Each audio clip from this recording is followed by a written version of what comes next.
Nah, di halaman berikutnya. Nah, halo, di halaman berikutnya, Bu. Ngenes kita sampai di sini, Bu. Tapi ini bukan hal baru. Dulu awal kurikulum 13 sudah rame ini diskusi yang beginian. Ya. Ayo kita baca sama-sama. Ini saya enggak ngarang ini, copy paste saja nih. Satuan pendidikan memiliki keleluasan untuk menentukan kriteria kenaikan kelas. Satu, ya. Satuan pendidikan punya kewenangan untuk menentukan kriteria kenaikan kelas. Penentuan kenaikan kelas dilakukan dengan mempertimbangkan laporan kemajuan hasil belajar siswa, ya rapot itu tadi, dan juga ekstrakurikuler, prestasi-prestasi yang lain itu juga bisa kita jadikan sebagai bahan penentuan kriteria kenaikan kelas. Halo, misalnya kita tentukan nilai minimal dari rapot akhir 70. Kemudian ada kriteria lagi di sampingnya. Apabila siswa tamat Al-Qur'an, apa namanya itu ya? Takfiz sekian bab, maka dia walaupun 70 nilainya dia juga bisa naik. Oh, ternyata walaupun kurang dari 70 ternyata dia ini punya prestasi olahraga, misalnya juara nasional misalnya. Itu dapat dipertimbangkan di dalam kriteria kenaikan kelas, bab nyusun kriterianya gitu. Apabila siswa memiliki nilai atau memiliki juara nasional olahraga atau juara apa, tidak harus minimal 70 misalnya lah, Bu, gitu ya. Halo, panjenengan itu yang bebas menentukan, karena di sini disebutkan untuk menilai capaian belajar peserta didik sebagai dasar penentuan kenaikan kelas dan seterusnya berdasarkan penilaian sumatif. Penilaian pencapaian hasil belajar peserta didik untuk kenaikan kelas dilakukan dengan membandingkan capaian pembelajaran dengan tujuan. Pembelajaran berdiferensiasi. Nah, ini tadi, Bu, halo yang diskusi tadi ya. Pembelajaran terdiferensiasi sesuai dengan capaian peserta didik. Salah satu praktek dalam kurikulum Merdeka dianjurkan dalam kurikulum Merdeka. Penggunaan fase dalam capaian pembelajaran adalah salah satu alasan mengapa peserta didik dan seterusnya. Yang penting di sini di rapot belum memenuhi yang sudah kita tentukan minimal. Tetapi kita kan ada kriteria lain tadi gitu lah, Bu, ya. Ada kriteria lain, maka di sini pertimbangannya peserta didik dapat dipertimbangkan naik kelas berikutnya dengan pendampingan tambahan untuk menyelesaikan tujuan pembelajaran. Soro guru ya.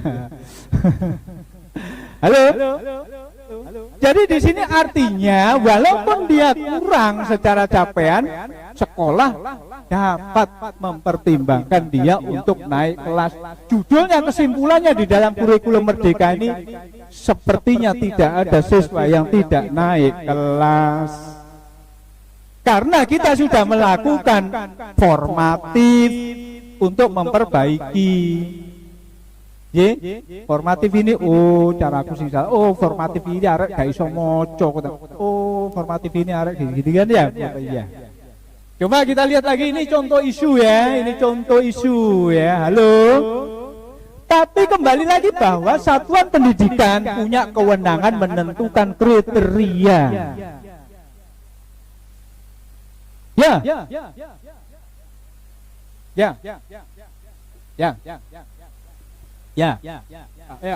Nilai akademiknya tidak cukup gitu. Tapi dia punya prestasi non akademik misalnya. Tuangkan di dalam kriteria kenaikan kelas. Iya, oleh karena itu dengan pendampingan di sini, Pak. Pendampingannya kan tidak tatap muka zaman now, Pak. Halo. Oh iya loh, zaman now yang modulnya dikasih, suruh belajar sendiri, itu. Soro dadi guru iki ya, halo. Soro guru ya, halo Pak. Ya, saya cuma bisa ngomong doang loh ya, menginspirasi ya. Di sini bahwa panjenengan pendidik dan sekolah punya kewenangan. Tentukan kewenangan itu panjenengan di awal grade. Kalau sudah ditentukan, ya itulah garis kita. Nah, ini contoh berikutnya loh, Bu. Halo. Ini contoh berikutnya, Pak. Ya. Ya. Peserta didik mempunyai masalah absen atau ketidakhadiran yang banyak. Banyaknya jumlah ketidakhadiran disepakati di sekolah satuan pendidikan. Artinya sekolah kan minimal hadir sekian persen kan gitu kan ya. Oh ternyata dapat dipertimbangkan melalui alasan ketidakhadiran jika peserta didik karena kondisi keluarga tertentu maka dia dipertimbangkan untuk naik ke kelas dengan catatan khusus. Halo Pak. Loh iya lah Bu. Yang mendampingi guru loh ya, bukan pengawas loh ya. Pengawas ngomong doang ya, pengawas dampingi gurunya nanti. Panjenengan bekerja gini, saya mendampingi di sebelahnya. Itu ya. Oke. Nah.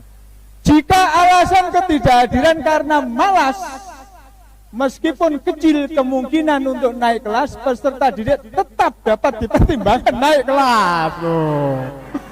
Ya apa sampean? Mari ngono yang di belakang BK komentar. Lek ngene carane, Pak. Ndak nyambut gawe aku percuma. Loh, mohon maaf, Pak. Halo. Saya paham apa yang Ibu BK mau angkat tangan itu tadi. Ya. Oh, kan kriminal ya males itu loh ya males itu temen lah ya tanda petik ini Bu tanda petik nih malas ya.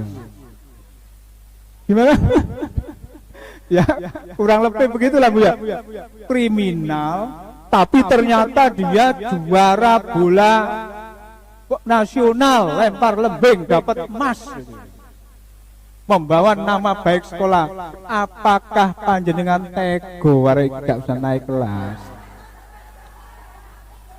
Karena dia kemarin tampil di kejuaraan nasional, dia dapat kalungan emas. Ibu kepala sekolah juga mendampingi. Bukan hanya ibu kepala sekolah, kepala dinas. Sampai pulang ke Bangkalan disambut oleh bupati, diarak oleh bupati. Ternyata judulnya nggak naik kelas. Apa kata dunia, Bu? Ya.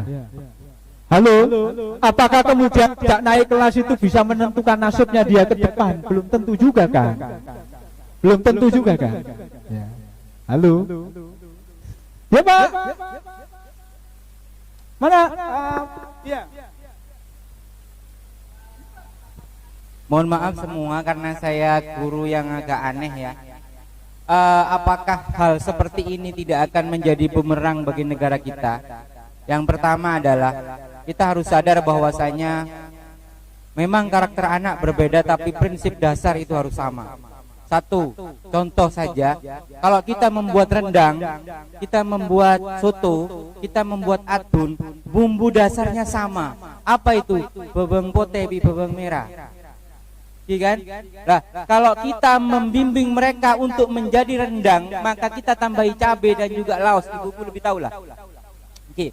Kemudian kalau umpamanya kita ingin membuat soto, bumbunya tetap sama, yaitu bawang dan brambang. Oke.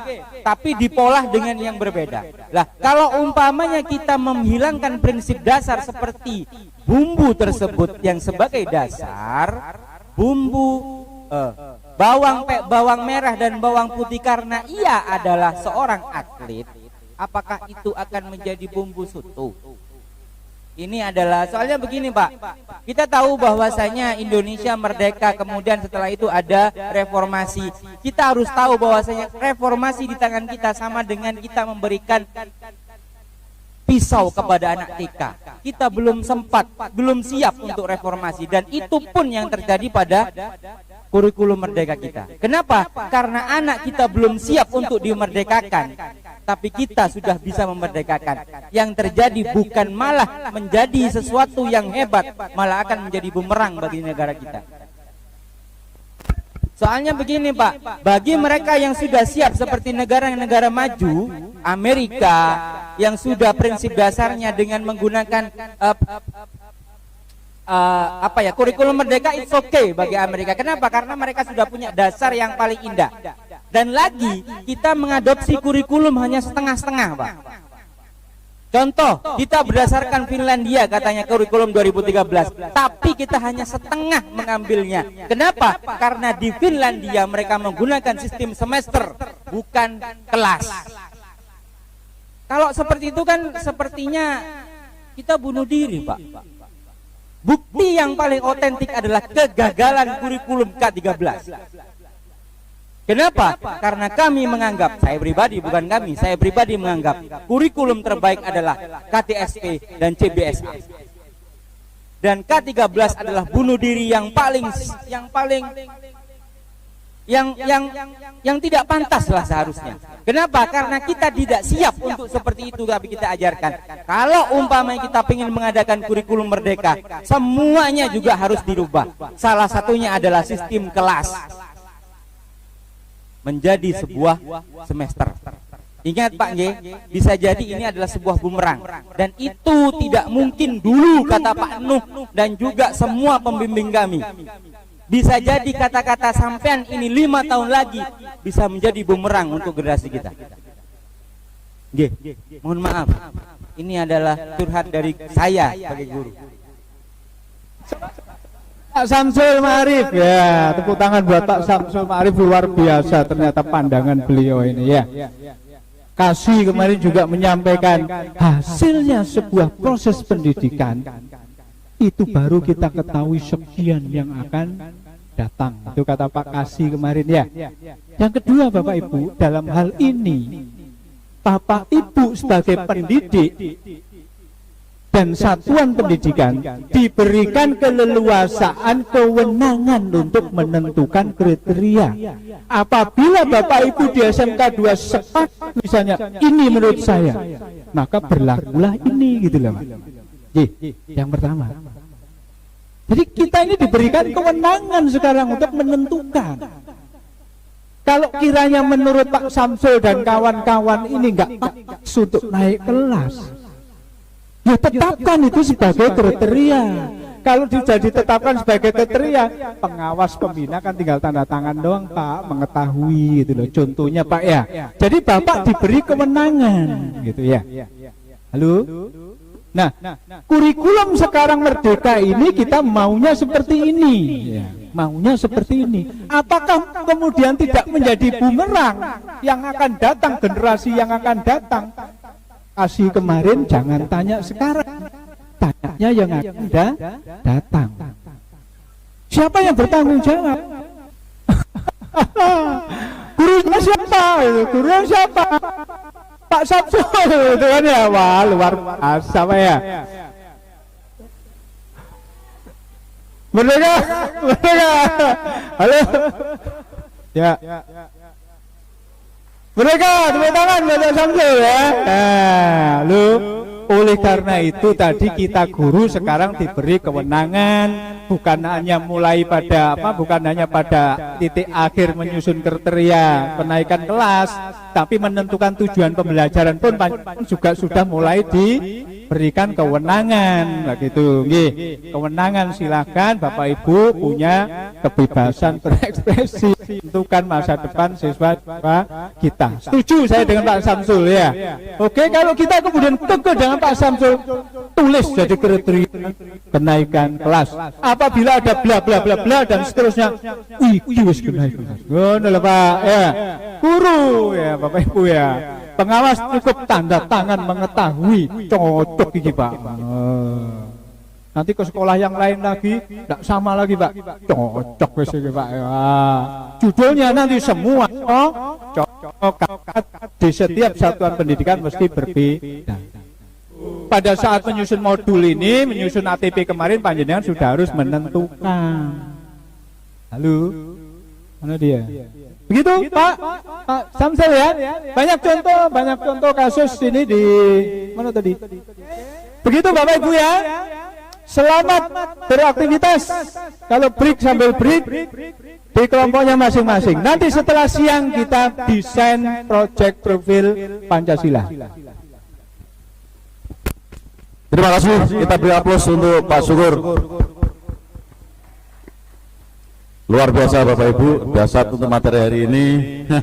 Oleh karena itu, mari nanti kita rumuskan bersama untuk kenaikan kelas dan kelulusan untuk tahun depan, sehingga pada saat nanti kenaikan kelas kita sudah ada kesepakatan ya. Kemarin kita proses 1 tahun Bapak Ibu, ini panduan ini baru muncul akhir. Kalau kita gunakan dengan itu nanti adalah tidak pas, karena kita belum menentukan dari depan ya Bapak Ibu sekalian.